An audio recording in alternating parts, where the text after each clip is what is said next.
हमारे अंदर element of discipline जो हमारी पर्सनल लाइफ में आया है, वो हम कंट्री के डेवलपमेंट में डाइवर्ट करें, उसका कंट्रीब्यूट करें उसके डेवलपमेंट में, so that our country becomes prosperous and develop. That is my submission. Thank you. According to Mr. Yamni Ramanacharya, our country will become prosperous and develop if we will divert our discipline to contribute our discipline to the country. And he said that COVID-19 impact is negative and positive, but the positive aspects are more, according to him, that people have become very disciplined. They are disciplined in the sense that about the hygiene, about the social distancing, wearing masks, etc. And this discipline is good for a person in his life. And according to him, the earlier the expenses which we are doing, extravagances in the marriages has been now curtailed because only 50 people are allowed. So when earlier the marriages are taking place 1,000 or 4,000 or more, and there is no construction and any major activities are going on. So it is harming our economy. And because of the China thing, we have to be ready for our defense, and we have to import all the arms and ammunition. That is also a outflow of our foreign exchange and our resources. So he says now it is the time that we all should contribute our discipline for the benefit of the country. Thank you, Mr. Acharya, for giving your balanced view, negative and positive both. Now, may I take your permission to leave, please? Okay, Mr. Acharya is a very busy Supreme Court advocate, and he has to go. I think he's having some. I'm sorry, and we understand. Okay, thank you very much, Mr. Acharya. Nice of you, sir. Thank you very much, all of you. Thank you very much, Mr. Acharya. Now, I would like to go to our next panelist. He is Mr. Rakesh Kumar Jha. Mr. Rakesh Kumar Jha is a civil services coach, managing director, Discourse Academy, Delhi. He motivate and give interview guidance to UPSC aspirants. He is visiting faculty of political science, general studies, and English language at different reputed institutes. He is doing talk shows for All India Radio, Akashwani, New Delhi. He is called upon by various media organizations to participate as an expert for their live shows on various national and international issues. Conduct and moderate several seminars, including national seminars in the World Book Fair 2016, New Delhi, by National Book Trust, Government of India. He has published several books and writing articles in reputed publications, including his book is The Story, Synonyms and Antonyms of first book, and the second is The Samaj, Police, Evam Media Ki Bhumika. He has co-authored one book of India-Mauritius Bilateral Relationship Recent Initiative. Welcome, Mr. Rakesh Kumar Jha, on our show. You have already heard what Dr. Abraham has said about the negative aspect on politics, on religion, on economy, and on everything what he has mentioned, on the education also. And Mr. Yamni Ramanacharya has said the positive aspects about the discipline, about the extra emergencies, the expenses which we saved because of the marriages, as well as he says that pollution and environment.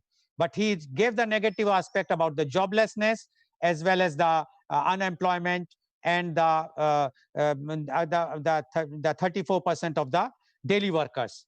And he said because we are importing now the arms and ammunitions, so our outflow of the foreign exchange is also there. So he is positive as well as negative. But now we would like to know the COVID-19 impact on society, Mr. Rakesh Kumar Jha.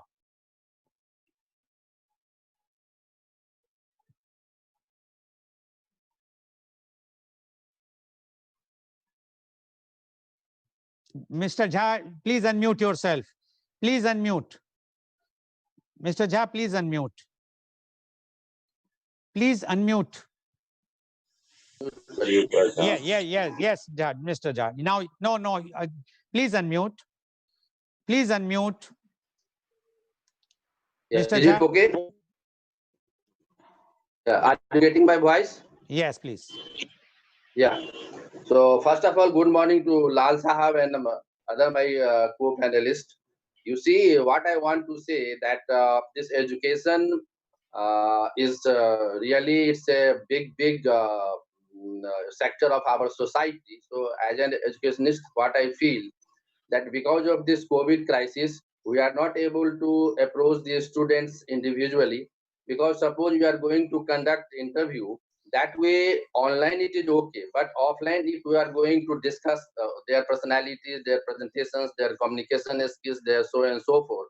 So I think it's a biggest challenge for the mentors like us to interact with the students to give the feedback.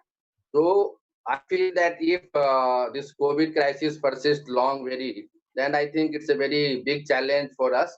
And definitely, because online things are okay, but if offline, we are very much comfortable. So if we analyze this COVID crisis in different perspectives, then there are some positive and some negative aspects. Positive impact that this technology has brought us to give maximum output to the society, be it in the education, be it in the software sector, in other sectors. But if we go by their society of other people, like as Acharya was saying, that suppose the daily wager people, they do not have much resources to earn money. So what they do, they go for, I mean, daily work and they come back. So I think more than 50% people are suffering from this COVID crisis because of their daily needs, and they are very much poor. In other sectors, if you see like industry sector, it's a very big challenge because once the labors are not coming, once resources are not getting by the industrialists, so they have a big challenge for this. So this crisis is not because of this COVID. I think this is the crisis of different things that has made this crisis a very epidemic globally. And as far as it is said that this skies is also a kind of opportunity for the persons and for the civilizations across the world. When you see that this crisis, before this crisis, a lot of crises had happened, even in 1920, then 1934, lot of things have happened.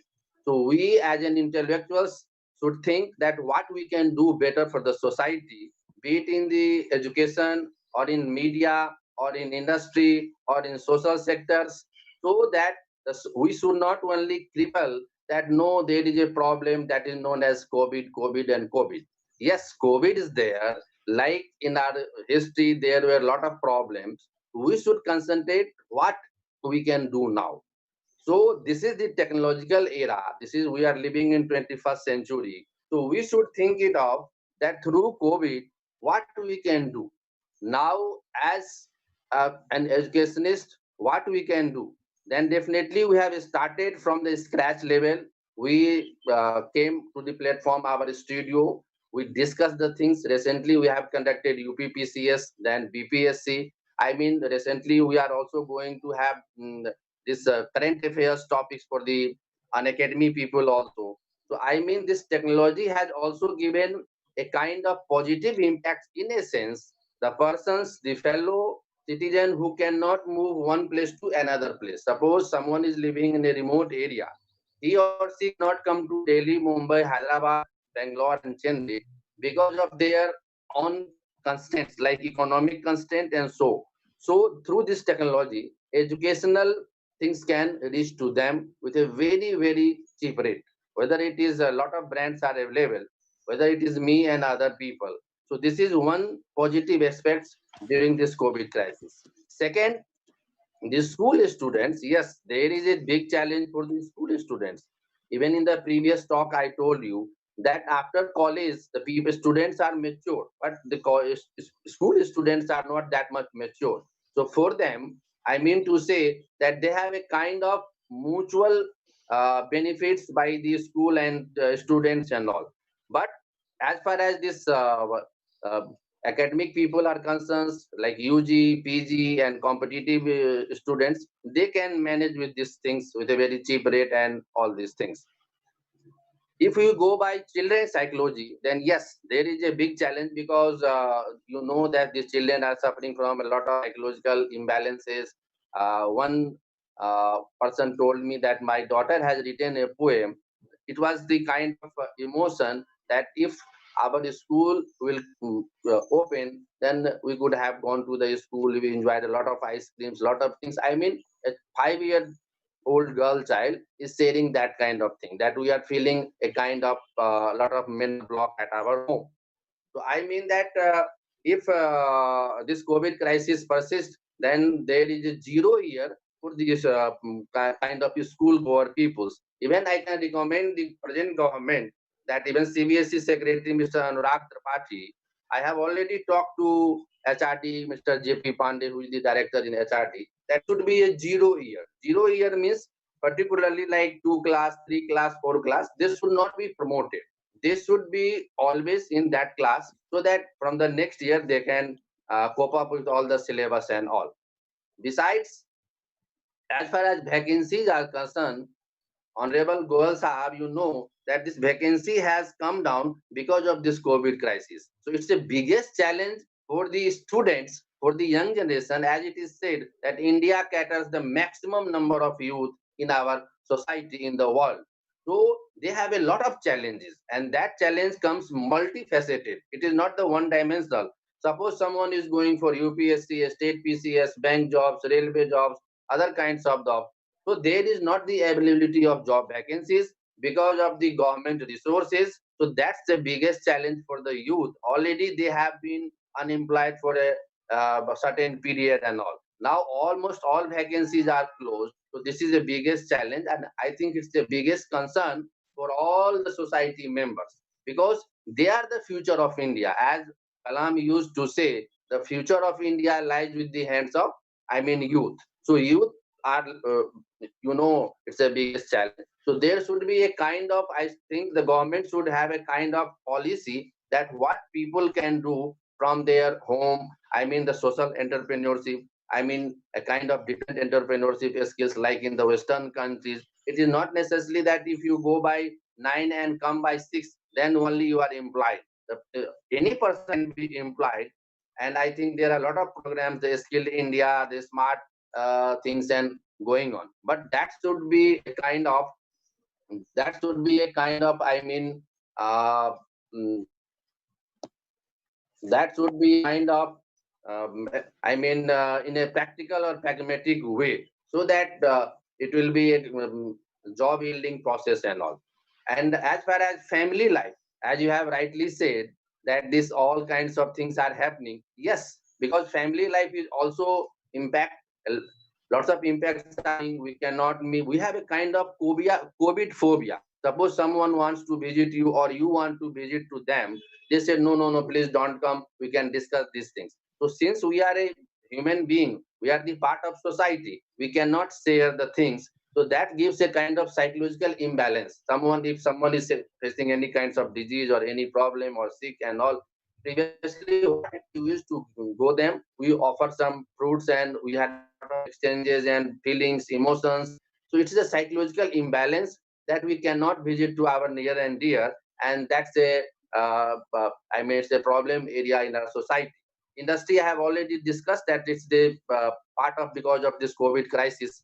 Politics, it's definitely because you see now Bihar election is going on. So the all the political parties are like virtual rally. These are the things, but this is not going to be any kinds of useful for any political parties. So previously, what happened? The political bosses visited.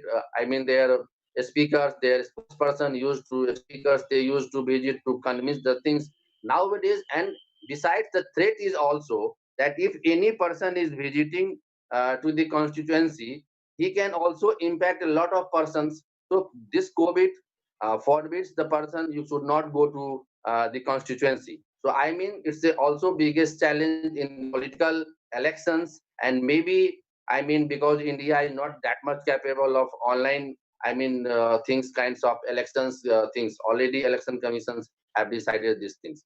So I mean, it's a political vacuum also, that since you cannot do the social service, you cannot do the go there. So definitely, it's a big challenge for the this thing. So these are the things that we have to think in multifaceted, and we have to be, as a Supreme Court lawyer was saying, that we should be also very much economically boosted up, so that because we know that international politics are going, that the China, Pakistan, US, Japan, and all these peoples are having different kinds of things. All of us know that how China is doing, Pakistan is doing. So we should have a lot of economic empowerment, so that we can face their challenges. So I mean, in a precisely, I can say that be it in economics, industry, society, family, at international level, and different kinds of things, we should have developed an alternative model. Please underline this my sentence: alternative model, because this model is going to be collapsed. Whatever the positive impact have come to that, the cleaning rivers, environments, and all these things, because Gandhi wrote in 1907 only in the Hindu Swaraj. He had seen development of Britain, what we are dreaming to become, like London, Paris, in Delhi and Bangalore. That if such much, such migration push and pull factors are coming, villages are like being destroyed, and then the cities are being created, smart cities are coming. So this development is the matter of the scientist people. But as a layman, I can say that Gandhi had visualized those days only, and that has come to our society. Lots of diseases like dengue, chikungunya. I mean, a lot of things are happening in and around. So we should be vigilant, and we should have the natural collection, that the back to nature. Whatever we can, little things in the society, I mean, in the cities or in village, we can go to the root also, and intellectually we can do the things. Okay, And we can. we should also, Yeah, Mr. yes, Jha, thank you very much, Mr. Jha, for mentioning that we must go to the root. And Mr. Jha has mentioned about the impact, COVID-19 impact on many sectors, including education, including politics, including all the in the family and environment. But according to him, we have to be very, very careful, because there will be a totally shift, or the total change in the society once the post-COVID era. Thank you, Mr. Jha. Only problem was that your video was not working properly. So please have the proper net.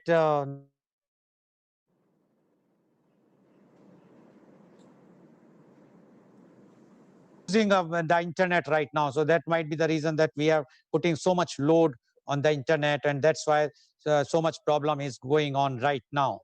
Now I would like to go to Miss Suparna Shetty, our next guest, and she's Miss Suparna Shetty is masters in information technology. She is pioneer in launching structured curriculum in humanities into schools from foundation to secondary stages. She has been recently awarded Asian Education Award for the significant contributions into the education community for the year 2020. She is the astute managing director with 25 years of exposure to deal with complex macro issues that has enhanced the company's profitability and longevity by providing innovative turnkey solutions to clientele, which includes leverages exemplary communication and establishes good connect positive brand while fostering continuous client engagement.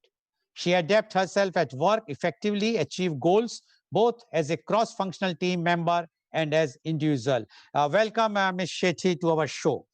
Ms. Shetty, you have heard what Dr. Abraham has mentioned, and he has given the negative aspect of the COVID-19 impact on society, including the politics, religion, education, and the employment, everything. He said that they said lots of negative impact, and that impact will come, definitely impact the society as whole.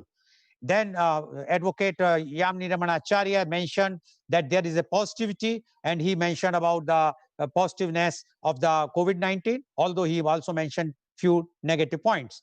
But according to Mr. Rakesh Kumar Jha, there are positive points and negative points. But if we will not take care, then we have to shift it, because the society, entire society's mindset will be changed, or the setup of the society will change post-COVID era, because of the COVID-19 impact, which is very badly impacted in all spheres of life.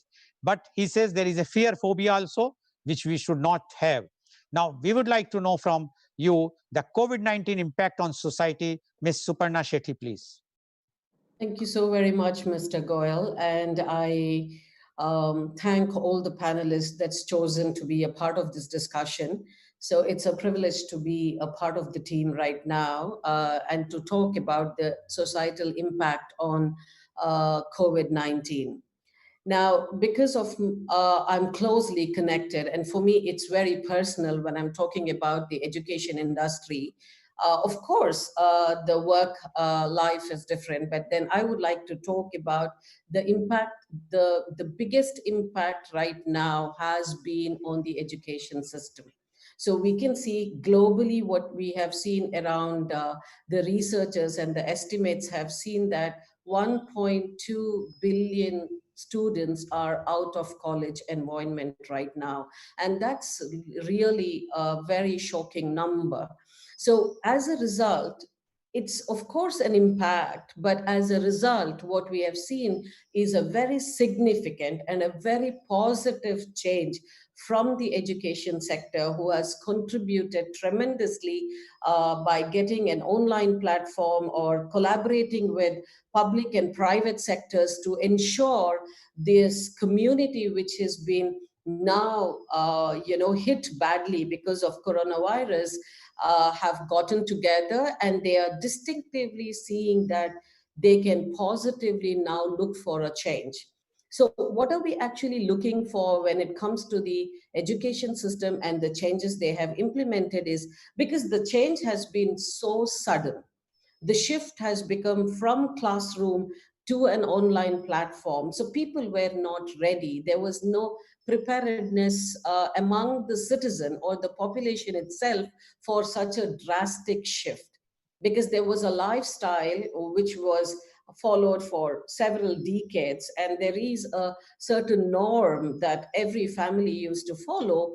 But then this shift has become a terrible impact psychologically and socially as well, and definitely not to rule out the economic impact within the families, and also as an organization, or if you look into a larger scope globally as well.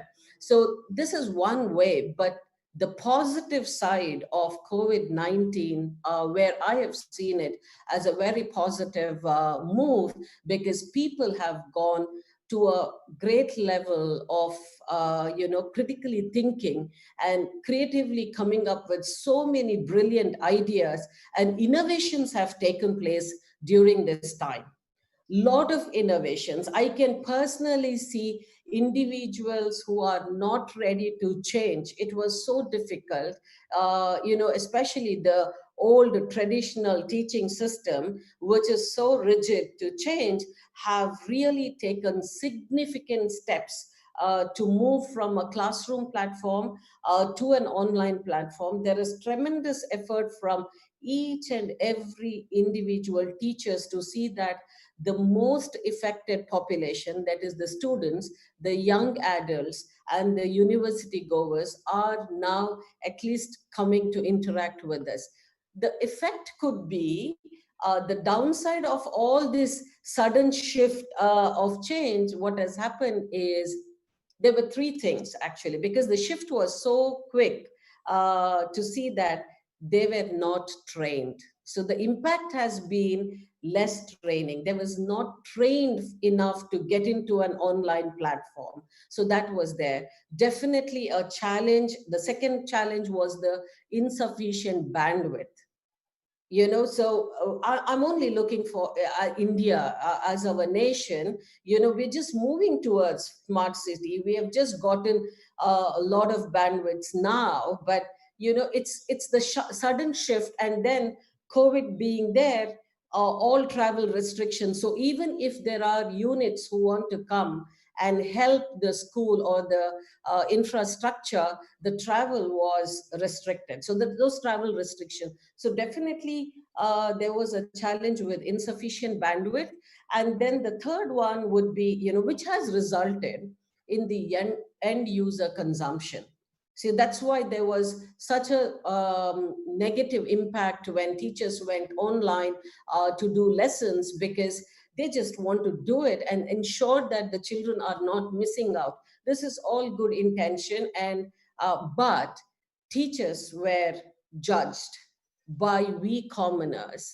Now that was something which, as this is a humanitarian day, and I think we as humans have started adapting to this paradigm shift of how we are looking into situation right now.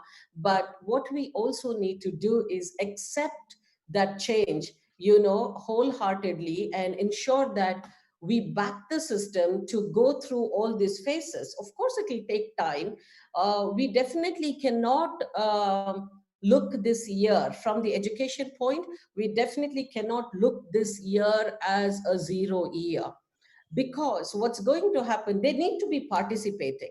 You can have a longer academic year, that's fine, but there has to be participation of the community with the education system, and give them an adaptable mechanism saying that we support you, because this is the only time we as humans can come together as one and support each other.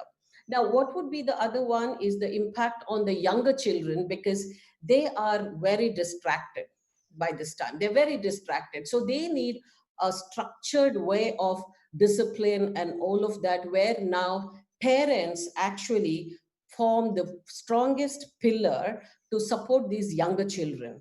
So they need to be, what it means is that a disciplined parent would like it would find it very easy to discipline a child, but an indisciplined parent would really struggle to get him disciplined because of the psychology, what they're going through. It could be that there would be a lot of influences in the parent's mind, but what's happening in the teacher's side, if you see, they are all together to make a difference and bring in the change and accept the change that has happened, because there is nothing going to be post COVID. We need to, this is going to be a new normal, which means we have to get adapted to the change very quickly. Of course sectors will suffer, but it is a time for us to all stand together as one and find a solution. So that's one message what I would give. Thank you very much for the opportunity. Thank you, Ms. Shetty, for giving the details, and your main concentration or focus was on the education. And you says that because of the COVID-19, the best part is the new innovations have taken place, and people are coming out with something new with the online.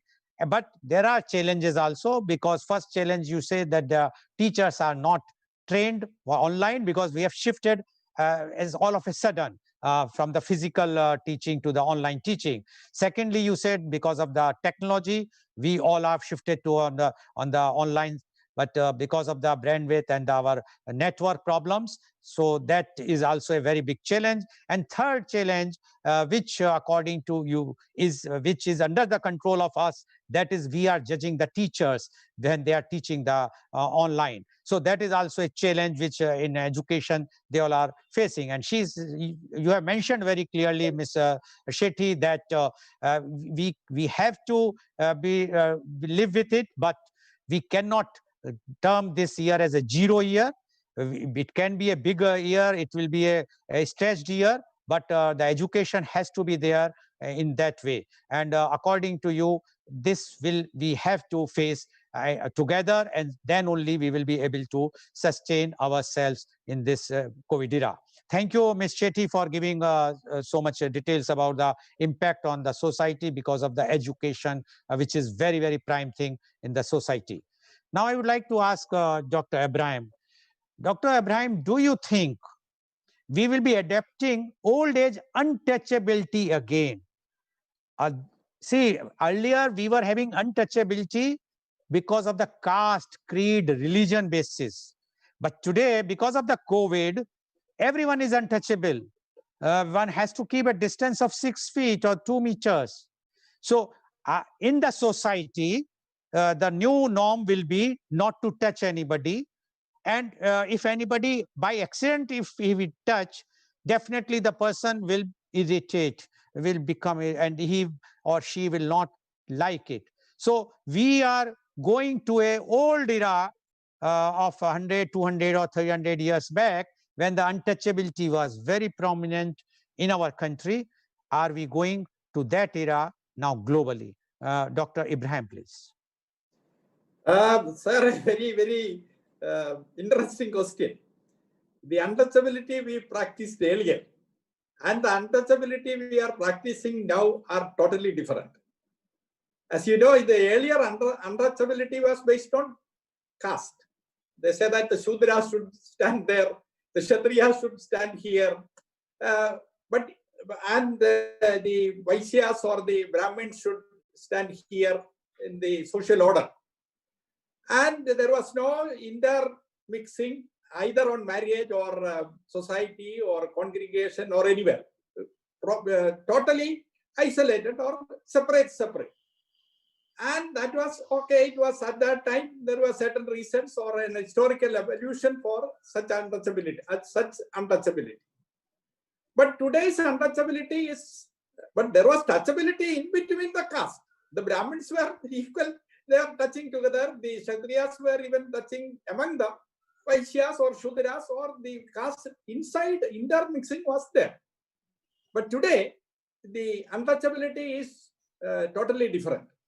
We are not touching the hands of the people because we are afraid that every hand which I see or you see may contain COVID virus. So that is the only reason. Otherwise, we have not yet separated people by any other means. Otherwise, we are chummy and we are social. We would like to hug people or shake hand and all that. Therefore, this kind of untouchability, which is now practiced, social distancing, what we call the social distancing, will go away and people will practice. But more of maybe the Indian tradition of Namaste and then not much of the Arabic kind of beer hug and then embracing and all that.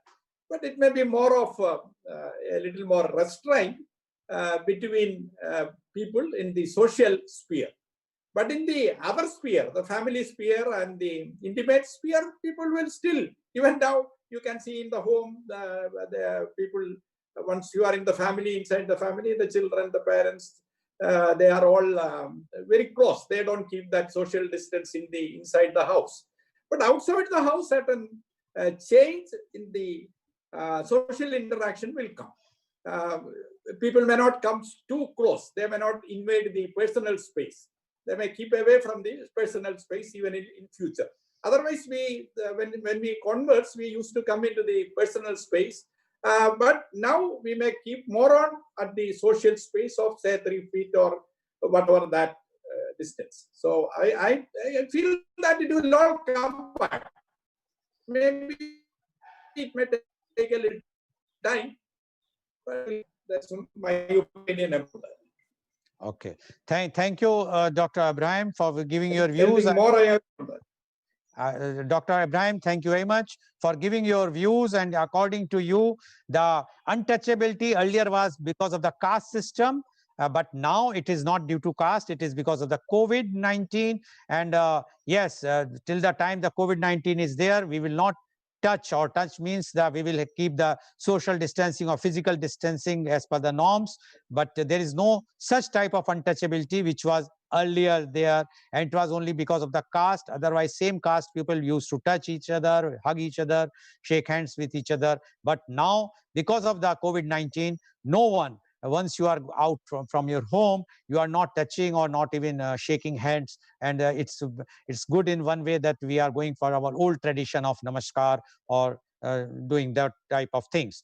Thank you, Dr. Ibrahim, for giving your views about this. Now my question is to Mr. Jha. Mr. Jha, do you think new norms will be applicable on society due to COVID? Because what we are seeing is that social distancing social distancing, then no much big fat weddings or the parties, no much interaction with each other. So when we will not have all those things, and even the online education, the student is confined to his home, then according to you, there will be a new norm which will be totally changing the fabric of or the thread of the society because of the COVID-19. Mr. Jha, please. Yes, Dr. Goel, you see, because India caters a lot of youth, and we should not forget that India, there is two India, India and Bharat. Still, if you go to village, I belong to a village, the people are not following that kind of practice even today. They are doing all kinds of things. They are doing rituals like bhoj, parties, celebration, Durga Puja. And I think they do not have that much of awareness. Yes, the people who are educated, they have a lot of things their mind that we should have wash hand, we should do this, we should that. I mean, a lot of things there in their mind.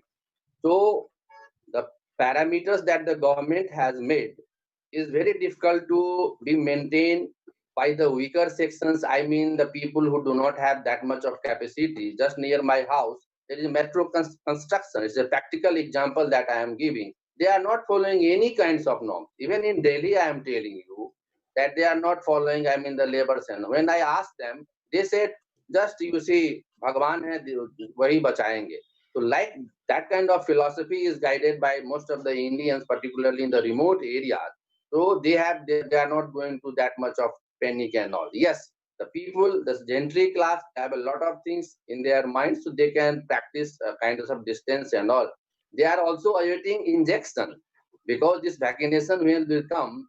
They will preferably go for that maybe yearly or 2 yearly and whatever they can do. Then maybe slightly this norms will come down and then people will mix and together.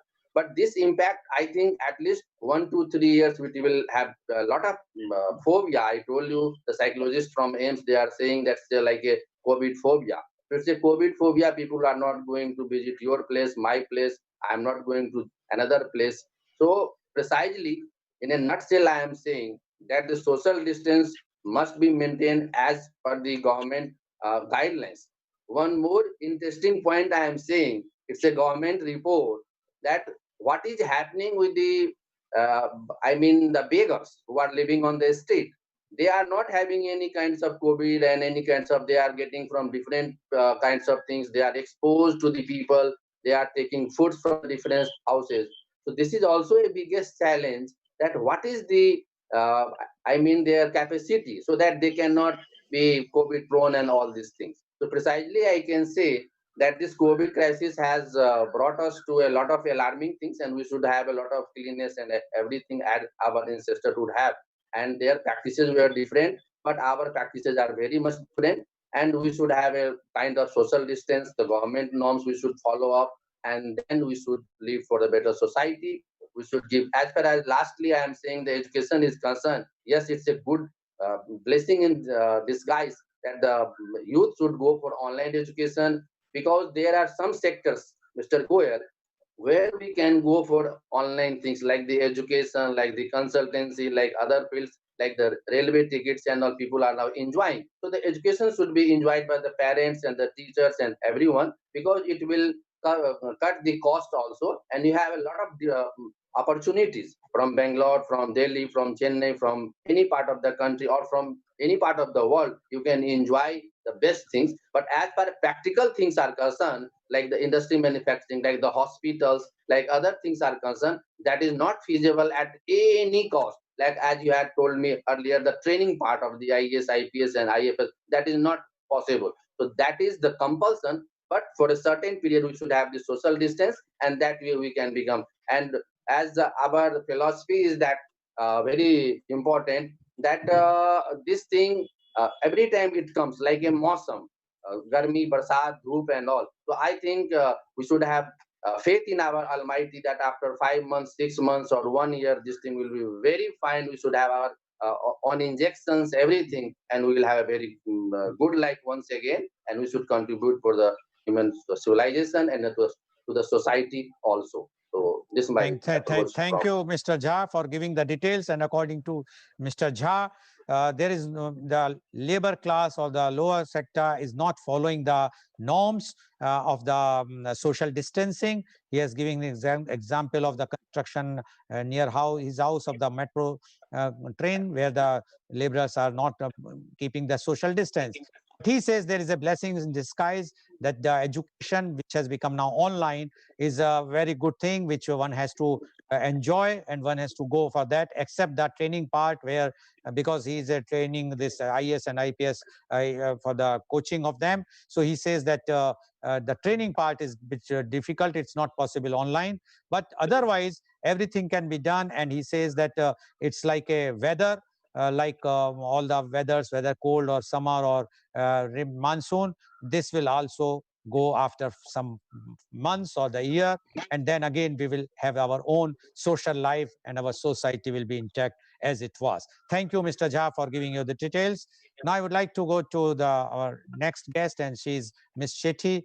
Ms. Shetty, do you think human will become family centric now? Because what we have seen, because of the lockdown, everybody is locked down in his or her family, and they are now exploring the virtues of the family, which earlier it was missing, because everybody was so busy in the work.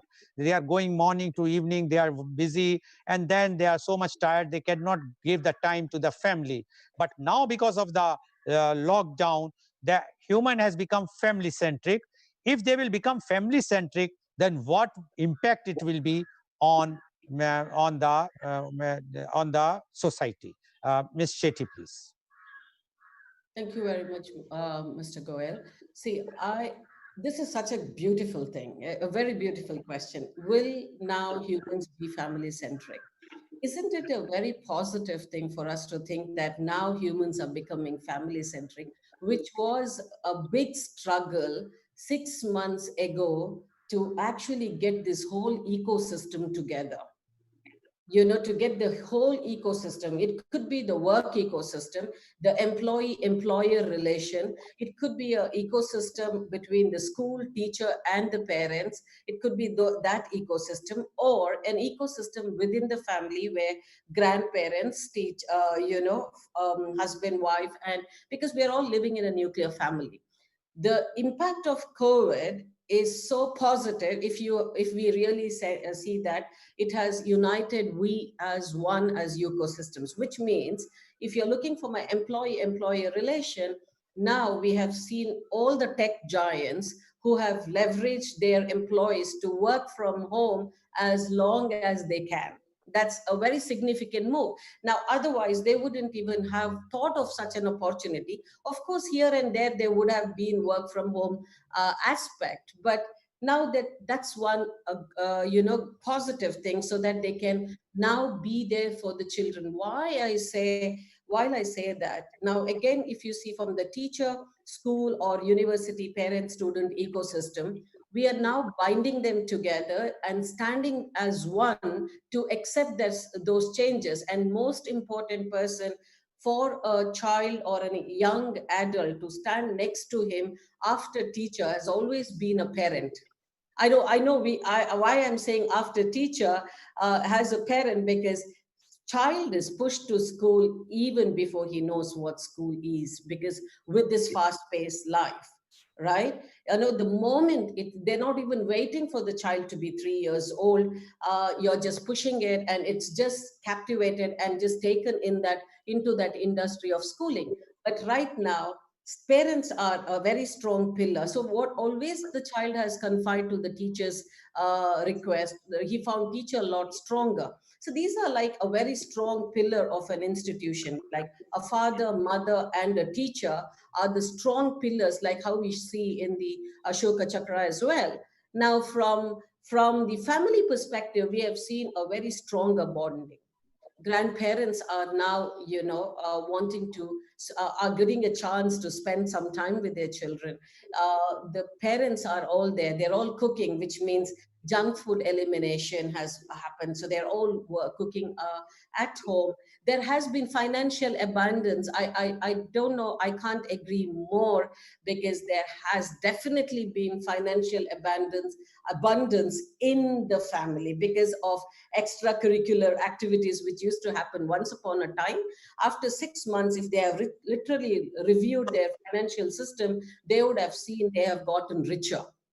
So which is a very positive impact, because there is less spending, and there has been simple eating habits, especially during the lockdown of 21 days, where everyone froze together, not even to move out. There was a habit that was created unknowingly, of course, with this invisible force called COVID-19. Unknowingly it was created, which is a beautiful thing to happen. And I think this is exactly what needed to happen many years ago, and now gotten together for that. Practice of social distancing, this is something very new for Indians, because we don't know the space, how much space should be there between people, because we just want to barge the privacy of a person, which is not very uncommon if you go globally. So what we used to do in schools is we used to tell children how important it is to maintain distance. We had to explain them in schools it's important to wash hands. But that is the normal thing to do. There's nothing new about it. It's only got a significant role now with COVID-19, which is the best practice of being human.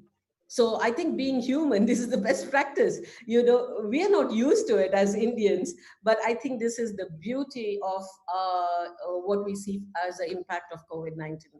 Okay, thank you, Ms. Shetty. And Ms. Shetty has mentioned that this is a very good thing because of the COVID. Now, the value of the family is very important, and the parents, the grandparents are spending quality time with their children, and everyone is cooking food, so less expenses. According to her, the balance sheet of a person will be in positive side after the COVID-19 because the less expenses. And although I disagree, because there are so many job unemployment, we have to see to them also what is going to happen to them. But that is a different aspect. But yes, what you are saying is correct. In one way, those who are spending lots of money going out, spend on the restaurants and eating junk foods, etc. Now they are saving the money. Second aspect, she says that the teachers and the parents, they are the pillars of a development of a child. This is also a very positive aspect, because the children which were shown door, or which were sent to the schools in a very, very early age, are now there with them. They can see their development. And according to her, she did say COVID-19 is having a very, very positive impact as far as the family is concerned. And if the family is happy, then definitely the society will be also in a positive way. Now, the last round, but we have to be very, very brief. Mr. Dr. Abraham, your suggestion to the government and advice to public. Please be brief. Yes, I will be brief. Now, to the public, I'd like to say that we have to struggle to cope with the new normal. That is, the new normal is wearing mask, keeping social distancing, then washing, personal hygiene, then of course care for self and care for the elders, care for the family, care for the children. And as our Acharya said, the positive aspect of discipline, keeping certain discipline, and imposed discipline on us. So far it was imposed discipline. The government said, don't move, 21 days you are in. Okay, we had no option. But hereafter, that discipline should be imbibed and we should be more disciplined. This is what I would like to say or advise to the public. One more or a few more. Learning new survival skills. We have to learn new survival skills like working from home, being more productive, being more adaptable to our family and elders and children. Then inventing and accepting new norms, as we said about meeting with other people, social etiquette, all these things we have to learn new skills, survival skills, and also newer technologies like robotics and AI and our other digitalized services. So these are some of the things we have to Okay. learn and adapt. And of course, for the government, as we always say, they have to look after the bottom 10% or 20%. Okay. Profusely transfer income to them so that they will survive this another 6 months or 1 year, and they will adopt the government, and the society will adopt new norms of new employment, new creations of companies, all those things. But till that time, we should live. So profuse transfer of income to them. Okay, 10%, not to the okay. Thank you, Dr. Ibrahim, for giving your. And finally, the government and the research institutions spend the maximum for speeding up the invention of vaccine, which is on the corner. Okay. Thank you, Doctor. Sorry. That is the primary advice. Yes, Dr. Ibrahim, I understand everyone is after the vaccine. So thank you very much for your suggestions and advice. Mr. Rakesh Kumar Jha, very brief, please. I am constraint of the time, please. Your suggestion and advice. Yeah. My suggestion is very simple. You see, the government should make the policy for two classes. One have, another is have not. I mean the skilled and unskilled people. The skilled people who are trained in a different sectors, they should have a kind of platform, because India is still certain a kind of traditional mindset. If government launches any kinds of website for the different category, for the different professionals like the doctors, the engineers, and all the people, so we should have a lot of things opportunity to do with the government's websites, and government and people have, even the parents and people will have a lot of faith. The second, the unskilled people, those do not have a lot of things, the government should also focus to them, and locally they can take up with the administration, and they can have some kinds of, I mean, the employment opportunity. And third, that I am saying that because we are going to compete with the global economy, so why not the Indian government is going to start a kind of Amazon and other kinds of things. Already the Reliance people are going to start. So the government should start these things. So different sectors of the society, different of the society would be associated, would love to associate with the government system. And that will be the great contribution. For this. Thank you very much, Mr. Jha, for giving your advice. Now, Ms. Shetty, please. Please unmute. Brief. For the final talk here, I only want to say it would be very important. Resilience must be built into our education system, which now covers both the public, government, and everyone. So resilience must be built into our education system, is what I would love to say as my final message. The situation of COVID-19 as a positive era of evolution of being humans. Thank you very much. Thank you, Ms. Shetty, for giving your advice and suggestions. So today you have seen that the COVID-19 impact on society and the views expressed by our eminent guest, and they all were saying that because COVID-19 had impacted very badly to everyone, but there is a positive aspect also, and we have to see the positive aspect. Then only we will be able to see to it that we will come back early to the normals once this COVID will go. And for till that time, we should not think that everything is negative. There are lots of positive things which has been expressed by our eminent guest. So today's program, which has been live telecasted by V4 News, Global TV, Malnadu TV, News Gaon Se, Samvad Karo Kar News, as well as was shown live on Facebook, YouTube. Please keep watching Media Conference with Lal Goel at 10:30 a.m. every day. And tomorrow we have a very important aspect which was discussed even today, and every time, that is, the topic is COVID-19 challenges of parenting. Yes, challenges of parenting, which is also a very, very important topic. And the participants are Dr. Rajiv Anand, Senior Psychiatrist and Marriage Counselor, Mumbai. Then we have Ms. Shalini Sinha, ex-principal, Study Hall School, Lucknow. Then we have Ms. Madhuri Sharma, professional trainer and academic consultant, Mumbai. And we have Ms. Aditi Raheja, senior special educator, Chandigarh. So tomorrow, please tune in to watch Media Conference with Lal Goel at 10:30 a.m. Thank you very much, all the viewers, and thank you, our MNS, Dr. P.K. Abraham, Mr. Yamni Ramanacharya, Mr. Rakesh Kumar Jha, and Ms. Suparna Shetty for joining us and giving your valuable views. Thank you very much.